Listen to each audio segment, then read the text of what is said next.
très profondément marqué l'éthos collectif israélien. Donc, elle s'est embriquée dans trois histoires parallèles, l'israélienne, la diasporique et la polonaise. Et je voudrais parler un peu de ces trois éléments et puis ouvrir le débat. Mais d'abord, pour résumer de quoi nous parlons. Le 19 avril 1943, les Allemands ont préparé l'épuration finale du ghetto, dans lequel il n'y avait à l'époque qu'environ 50 000 résidents, dont la moitié des résidents illégaux, donc démunis des papiers de vie, des documents allemands qui expliquaient leur existence dans un quartier de la ville de la population de laquelle a été exterminée l'été précédent. L'été 1942, dans l'espace de 2 mois, les Allemands avaient déporté de Varsovie à Treblinka environ 450 000 résidents du ghetto. Et auparavant, environ 100 000 sont morts du froid, des maladies et de la famine. Ceux qui sont restés étaient très jeunes. Ils étaient ou bien en fin d'adolescence ou début de l'âge adulte, parce que c'était la main-d'œuvre que les Allemands ont permis d'exister encore pour travailler pour eux. Et on demande souvent pourquoi est-ce que l'insurrection a éclaté si tard, quand tout le monde, ou presque, était déjà exterminé. Et la réponse principale est, c'est justement là la raison. Quand il y avait plus de dépendants, de parents âgés desquels on devait s'occuper, des malades, des jeunes, il ne restait plus que les jeunes en âge fort, ils ont eu le luxe de pouvoir combattre. Auparavant, ils étaient souvent les seuls fournisseurs de tout ce qu'on a besoin pour vivre pour leur famille. Le combat était un luxe qu'ils ne pouvaient pas prendre. Deuxièmement, presque jusqu'à la fin, le ghetto refusait de croire que le projet allemand est un projet d'extermination totale.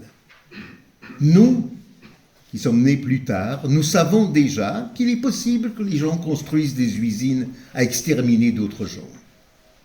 C'est une connaissance nouvelle. La génération qui a vécu la Shoah ne le savait pas.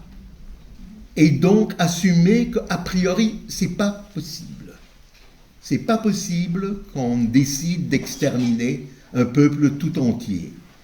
Il y aura, bien sûr, il y aura des répressions, il y aura des pogroms, il y aura des meurtres, tout ça c'est l'histoire juive. Mais le peuple survivra, et vu qu'on n'a pas d'alliés et que les fronts sont si lointains, on ne peut pas provoquer les Allemands par des actions de résistance vouées à la défaite et qui ne pourront rien changer. Et puis, effectivement, les Juifs étaient seuls. Il y avait déjà une résistance polonaise, par ailleurs en termes numériques, plus grande que le maquis français, mais cette résistance pouvait fonctionner grâce à la complicité de la population. Cette complicité était niée aux Juifs. La majorité des Juifs qui ont essayé de se cacher côté arien, pour utiliser le terme de l'époque, le mur du ghetto avait divisé Varsovie en 2 parties, le ghetto juif et la ville aryenne. Les Juifs qui essayaient de se cacher côté arien, 2 tiers d'eux ont été tués ou bien dénoncés par des Polonais ou bien assassinés par des Polonais et parfois aussi découverts et trouvés par les Allemands, mais c'était le risque moindre.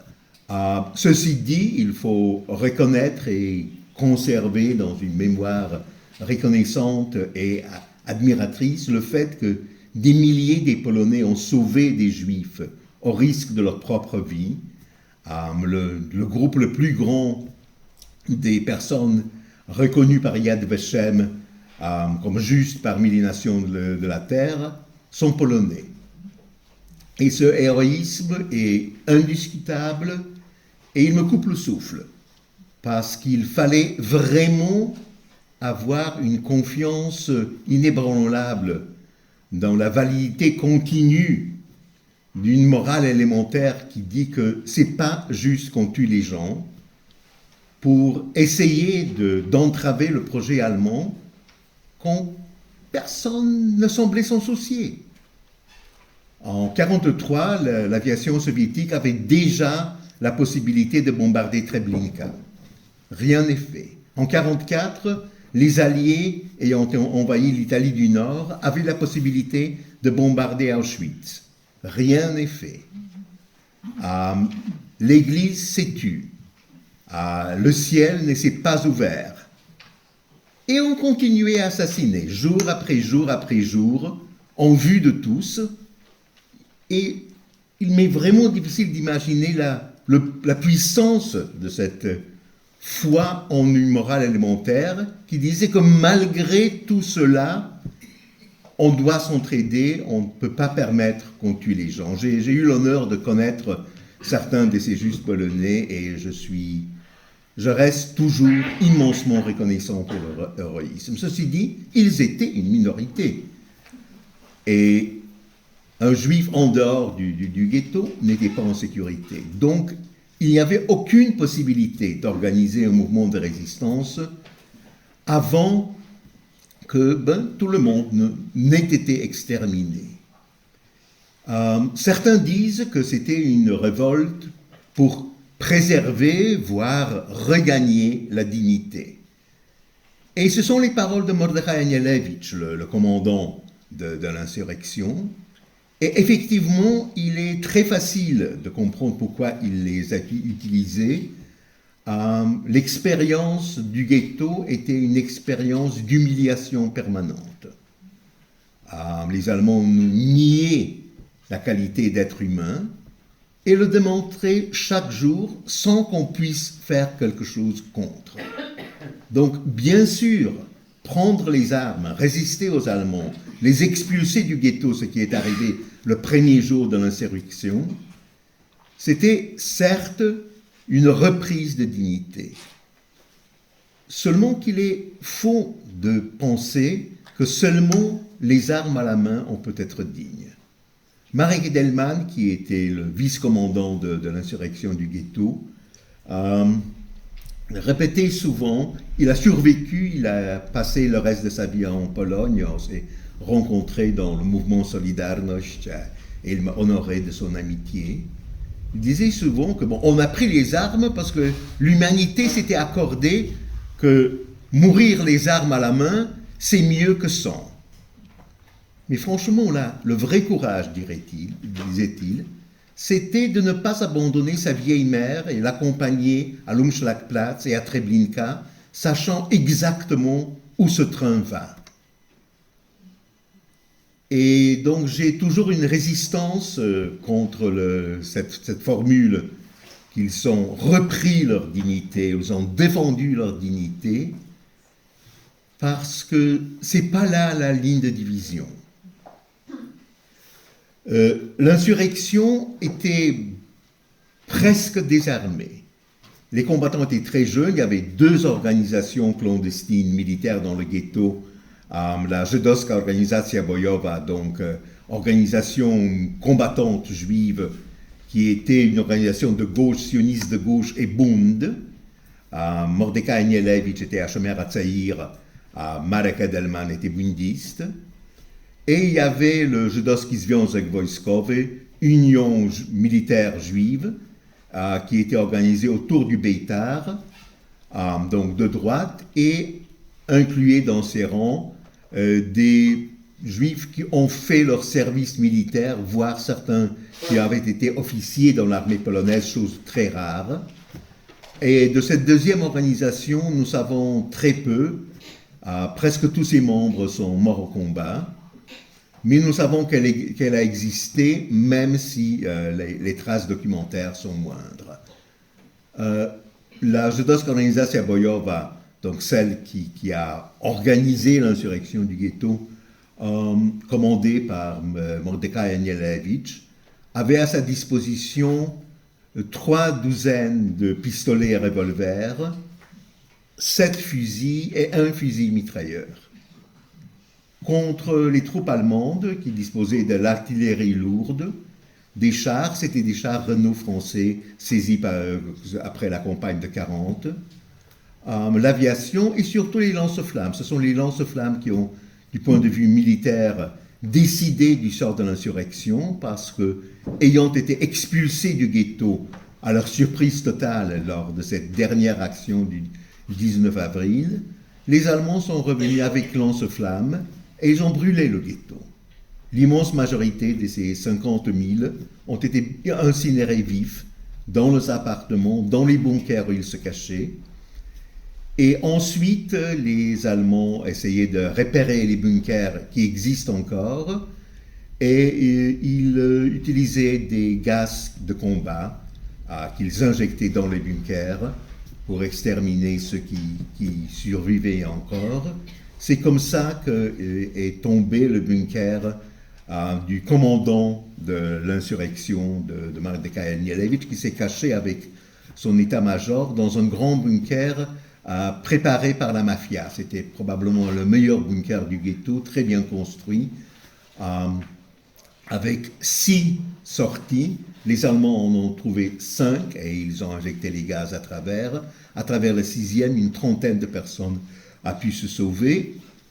Et c'est de leur témoignage que nous savons que Anielewicz et les autres commandants se sont donné eux-mêmes la mort plutôt que mourir du gaz ou bien devenir prisonniers et victimes de la torture allemande.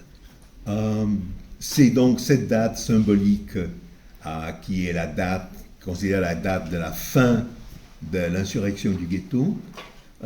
Les Allemands ont célébré la victoire en faisant sauter la grande synagogue de Varsovie, qui était située hors du territoire du ghetto, entre les murs. Mais il y a eu des survivants qui ont continué à vivre dans les ruines, plusieurs dizaines de personnes, qui ont pu même survivre à l'hiver 43 et 44, qui était un hiver extrêmement dur avec des températures qui tombent à moins 20 degrés. Et ils ont entendu dans les ruines du ghetto l'insurrection polonaise de 44, d'août 44, à laquelle ils s'étaient joints. Mais déjà, le fait que le premier acte de résistance militaire urbaine a eu lieu dans le ghetto de Varsovie a été extrêmement important, aussi pour les autres ghettos, parce que nous savons qu'il y a eu des actes de résistance militaire à Białystok, à Będzin, et peut-être dans d'autres localités aussi. Nous savons très peu. Dans l'immense majorité des cas, il n'y a pas de documentation écrite. Il y a eu très peu de survivants, donc nous essayons d'un peu de trianguler les faits sur la base de documentation très, très restreinte. Mais aussi, c'était une chose qui a complètement bousculé l'imagination collective polonaise. Une des raisons pour laquelle le ghetto avait si peu d'armes, c'est que la résistance polonaise n'a pas donné des armes au ghetto, pour toute une série de raisons. D'abord, la doctrine de la résistance polonaise, c'était qu'il n'y aura pas d'insurrection avant que les fronts ne se rapprochent, ce qui était extrêmement sensible. Toute insurrection plus tôt, donc quand il n'y aura pas une présence alliée à rapprocher, était vouée à la défaite, et la population civile serait exposée à la répression allemande. Deuxièmement, la résistance polonaise ne pensait pas que les Juifs sauront se servir des armes. La perception des Juifs, c'était des commerçants, c'était des faibles. Donc, ils n'auront pas le courage de se défendre. Et puis, bien sûr, il y avait aussi un antisémitisme qui limitait la capacité de la résistance polonaise d'aider les Juifs, soupçonnait en plus d'être communiste. Donc, en principe, donner des armes aux Juifs, c'était armer l'ennemi. Ceci dit, il y a eu des actions de solidarité, il y a eu un détachement de l'Armia Krajowa, donc c'était les FFI polonaises, qui ont fait sauter un fragment du mur rue Muranowska. Il y avait d'autres actions de solidarité moins réussies, mais surtout, c'était un bousculement de l'image collective du Juif.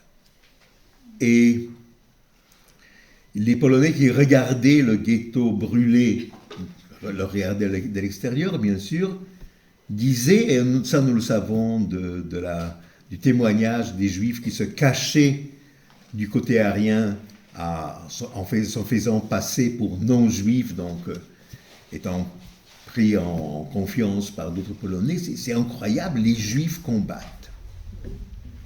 Et par ailleurs, ça a créé une peur parmi la leadership de la résistance que cette insurrection prématurée du point de vue militaire aurait pu avoir des imitateurs côté polonais qui saisiraient les armes eux aussi, risquant d'entraîner la population dans un combat qui, comme celui du ghetto, serait perdu. Le ghetto n'avait pas d'autre possibilité. Le côté arien, pour employer toujours ce terme, oui. Et d'où une réaction assez ambiguë du gouvernement polonais en exil, le premier ministre Władysław Sikorski, qui était aussi commandant en chef des forces armées, dans un appel à la radio de Londres, il a demandé à la population de faire de leur possible pour aider les combattants juifs. Il n'a pas ordonné, il a demandé, comme si c'était une requête personnelle. Dans son cas, il ne s'agit pas d'antisémitisme, mais plutôt de la peur que, vu qu'on peut tuer les Allemands, et on veut tellement les tuer, l'exemple juif pourrait être suivi par des non-juifs de l'autre côté du mur. Le seul fragment de la résistance polonaise qui a soutenu pleinement l'insurrection, c'était les communistes. Les partisans communistes de la garde populaire, ensuite renommée armée populaire, ont effectivement fait entrer dans le ghetto une partie de ces revolvers et pistolets ridicules comparés aux chars allemands, mais quand même. Et ensuite, ceux des résistants qui sont réussi à sortir du ghetto ont pu rejoindre des unités communistes, mais là aussi ils n'étaient pas en sécurité. En 1944, dans la forêt de Krasznik, province de Lublin, la Armia Ludowa a massacré les soldats juifs de leur détachement, parce que les juifs, on les tue. Ça allait au-delà des différentes prises de position politiques. Le premier monument à l'insurrection du ghetto a été inauguré pour le premier anniversaire de l'insurrection à New York, à Manhattan, sur le Upper West Side. Ça existe toujours. Et le grand monument que certains de vous connaissent, celui de Nathan Rapaport, qui se dresse sur la place des héros du ghetto à Varsovie, a été inauguré en 1948. Et les photos de cette cérémonie montrent une mer de ruines. Il est vraiment ne resté rien du ghetto. Donc nous voyons des photos avec le monument en premier plan, et puis rien. Et puis au loin des bâtiments qui sont les ruines de la vieille ville de Varsovie. Pour ceux qui connaissent la ville, entre la place et la vieille ville, aujourd'hui c'est une structure urbaine très dense, il n'y avait vraiment rien. Et dans ce rien se dressait ce monument, d'un côté avec un bas-relief réaliste, voire social réaliste, avec des personnages héroïques faisant impression héroïque, Marek Delman disait « Personne dans le ghetto n'était aussi bien nourri que ces personnages-là ». Et de l'autre côté du monument, cet autre côté rarement visité, un bas-relief des civils escortés par un seul soldat allemand allant à la mort.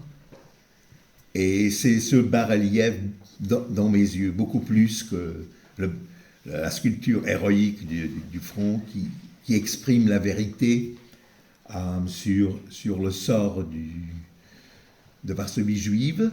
Mais il faut aussi penser au fait que, vu que l'insurrection polonaise de 1944 était condamnée par les communistes comme erronée parce que non communiste et déclarée sur les ordres du gouvernement en exil à Londres que les communistes ne reconnaissaient pas, qui s'est vu refuser l'aide de l'armée rouge qui se trouvait déjà sur l'autre côté du fleuve, la Vistule, qui divise Varsovie en deux, et attendait pendant 63 jours que les Allemands finissent le boulot et exterminent Varsovie pour que les Soviétiques n'aient plus ce problème. Il a fallu attendre jusqu'à 1988 pour un monument à l'insurrection polonaise de 1944.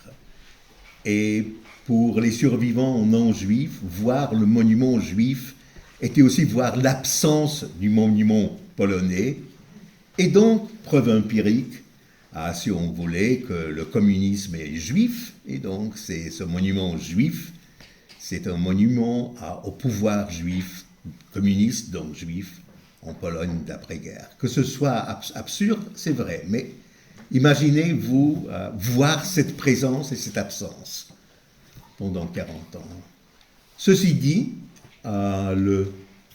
l'insurrection est devenue un élément permanent de l'histoire polonaise, politiquement correct, enseigné dans les écoles sous le communisme, comme exemple de la résistance polonaise au nazisme.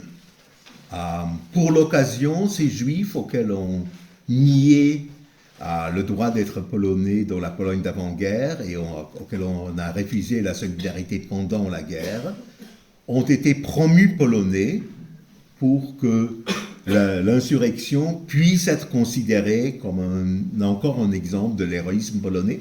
Par ailleurs, un héroïsme bien vrai, et il ne faut pas oublier que des 6 millions de citoyens polonais qui ont perdu leur vie pendant la guerre, 3 millions étaient juifs, 3 millions étaient non-juifs.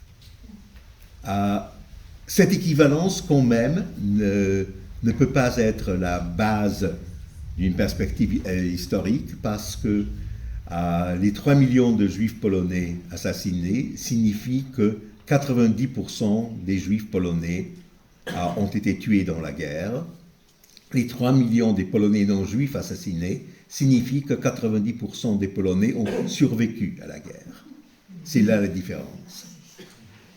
Ceci dit, l'insurrection est restée un modèle, non seulement dans l'éducation historique communiste, mais un modèle assez gênant qui montre la volonté des gens à ne pas se laisser humilier et à combattre pour la liberté.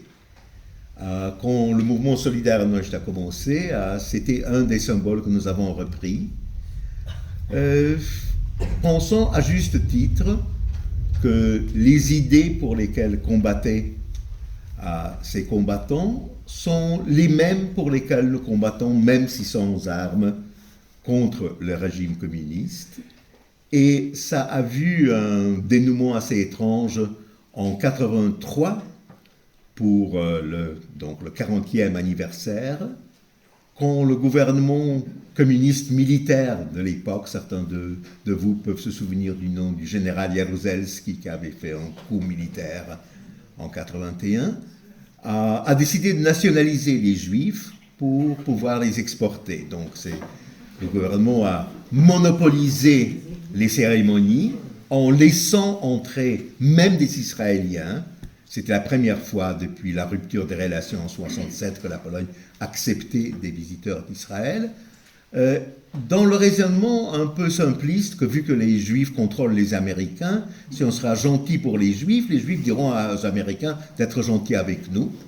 Surprise, surprise, ça n'a pas marché. Mais ce qui a marché, par contre, c'était l'interdiction policière de toute autre cérémonie. Nous avions commencé dans un groupe de jeunes juifs de commémorer de façon indépendante l'anniversaire du ghetto. On avait nos propres cérémonies depuis 1979. Et même si surveillés par la police secrète, on ne nous empêchait pas de le faire, même en 82, donc le premier an de la loi martiale. Les autorités avaient d'autres chats à fouetter. Mais en 83, vu qu'ils ont nationalisé les Juifs, ils ne toléraient aucune concurrence. Et comme nous sommes arrivés avec nos gerbes de fleurs pour lire les psaumes et chanter Zognik Kain Moll, on s'est heurté à un cordon policier.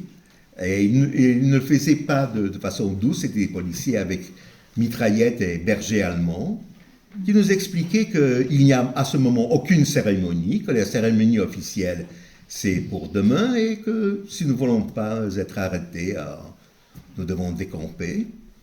Et pour ceux de vous qui ont été à Varsovie, vous savez que l'Umschlagplatz, donc le lieu d'où partaient les trains pour Treblinka, est aujourd'hui situé au centre d'un quartier résidentiel. Et les résidents voyaient ce qui se passait et ils sont descendus dans la rue dans une démonstration spontanée de solidarité avec nous. Nous ne voulions pas de démonstration. Nous pensons que cet anniversaire devrait être au-delà de toute politique. Mais les habitants des HLM autour étaient tellement outrés par ce blocus policier qu'ils sont descendus dans la rue se joindre à nous. À côté de moi, il y avait une dame en papilote. Et ce qui devait être une manifestation de mémoire juive s'est transformé en manifestation politique polonaise qui est passée de l'Umschlagplatz au monument. 5 ans plus tard, les autorités n'essayaient même pas d'avoir leur manifestation. Toute la place des héros du ghetto était à nous, dans une foule à majorité polonaise.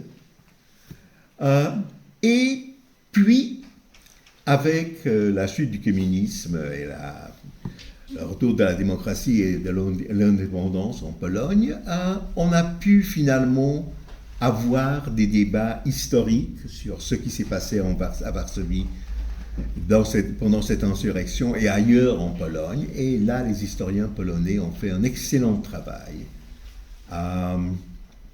qui a surtout accéléré après la publication d'un livre que certains de vous peut-être connaissent, de Jan Tomasz Gross, Les Voisins, qui documente le massacre des habitants juifs d'une bourgade au nord-est en Pologne pendant la Deuxième Guerre par leurs voisins polonais.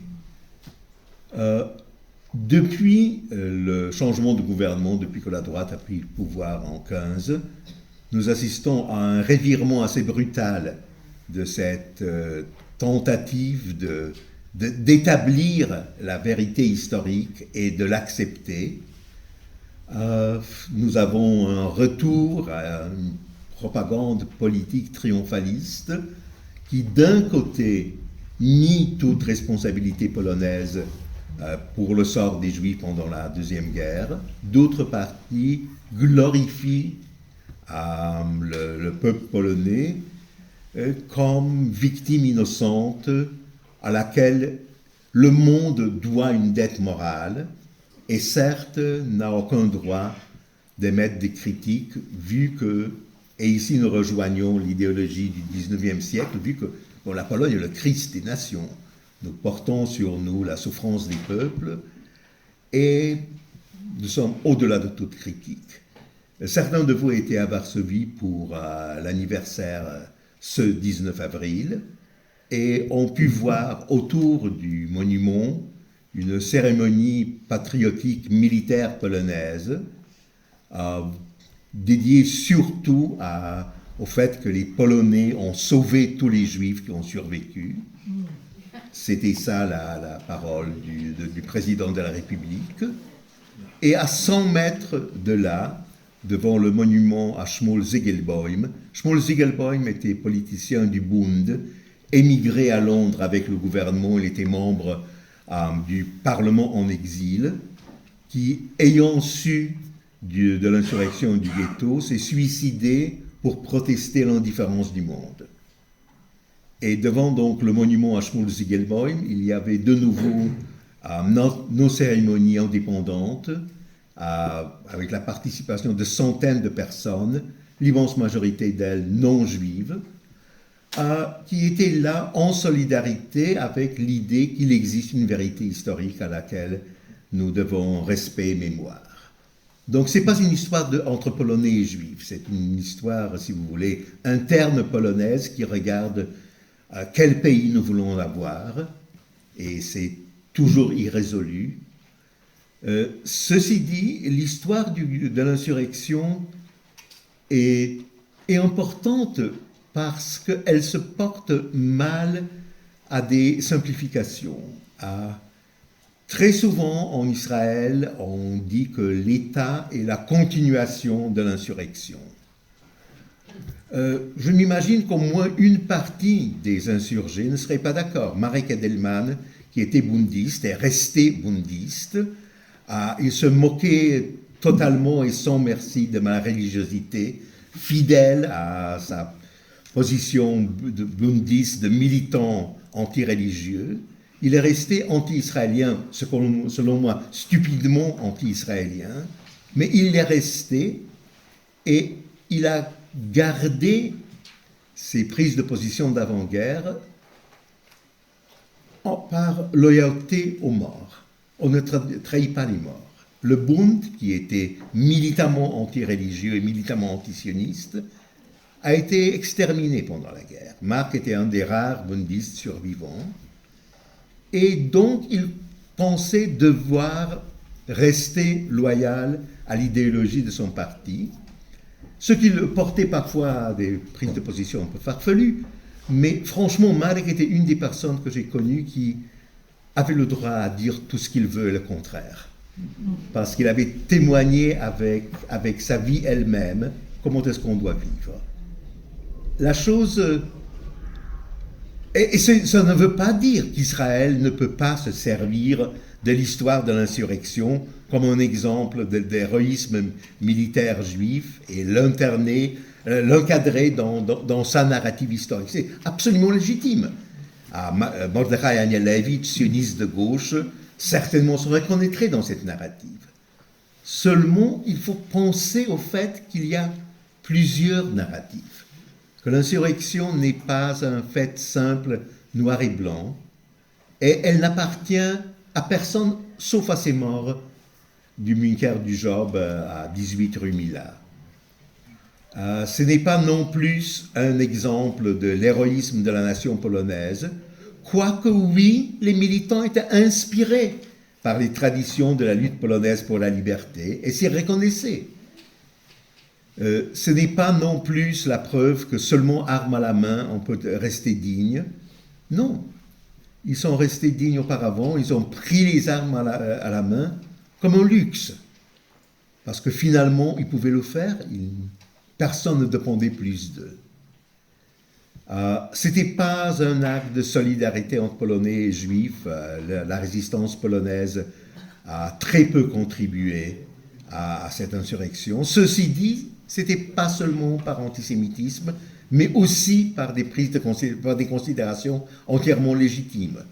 L'insurrection était vouée à la défaite. Et donc, j'ai toujours l'impression, surtout quand nous avons nos cérémonies inofficielles à Varsovie, que l'histoire de l'insurrection du ghetto nous pose des questions. C'est pas un chapitre écrit et fermé. Et nous avons droit à nous référer aux valeurs de cette insurrection. Je pense que nous avons même l'obligation. Mais nous ne devons pas faire erreur à penser que notre interprétation de ce qui s'est passé là est la seule juste, ou même qu'il y a une seule interprétation juste. La seule qui est juste appartient aux morts. Ceci dit, l'endroit où il y avait le bunker du Job, de l'organisation combattante juive, est toujours là à Varsovie. Nous n'avons pas fait d'exhumation, ils sont là enterrés sous les décombres. Et il y a eu des travaux archéologiques depuis l'automne de l'année dernière, à côté, où on a découvert les restes des caves, des immeubles à côté de l'immeuble de 18 rue Mila. Et dans ces caves, on a découvert un tas d'objets personnels des personnes qui se cachaient là jusqu'à l'insurrection. Bien sûr, tout était calciné, c'était une des maisons que les Allemands ont fait flamber au lance-flammes. Et nous avons trouvé l'entrée d'un tunnel qui va dans la direction de Mila 18. Il est imaginable que c'est la sixième sortie du bunker. Et il y a un grand débat maintenant, est-ce qu'il faut creuser ou non? Je pense que non.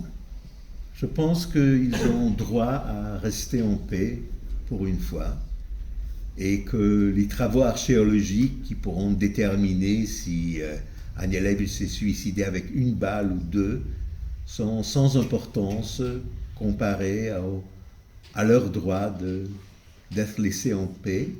Mais leurs idées ne nous laissent pas en paix, et c'est juste aussi. Merci.